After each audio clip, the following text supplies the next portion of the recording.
You see the robot there? It has a jaw, right? The jaw movement, this movement. So how is it done? We use a servo motor. Now what is a servo motor? It will look something like this. This is a servo motor, okay? And instead of the normal motors, normal DC motors that we have, it has three wires coming from it, right? You can see it. One is yellow, one is red, and one is black, right? Now let me hold it firmly. It has you can see a shaft, and it adjusts to the angle that we want. Let's say I want to keep it this, so it will adjust to this.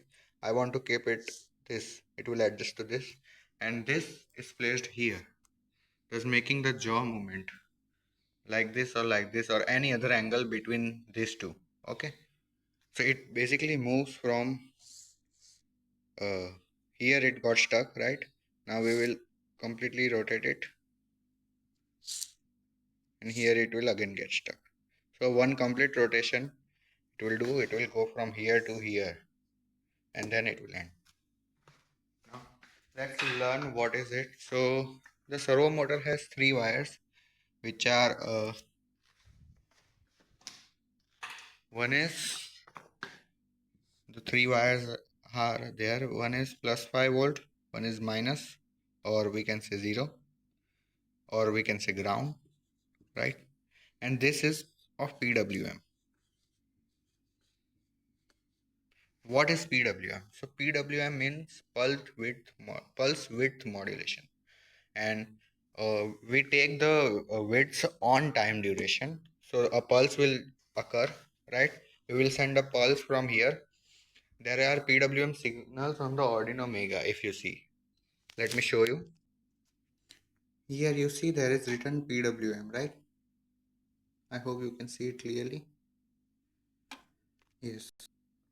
So that was on the Uno board, but we also have the same pins on Mega board, just a bigger number of them. So this pulse width modulation, we calculate the on time, right? Actually, we don't calculate, but inside this servo motor, right, there is a potentiometer and a controller, small controller.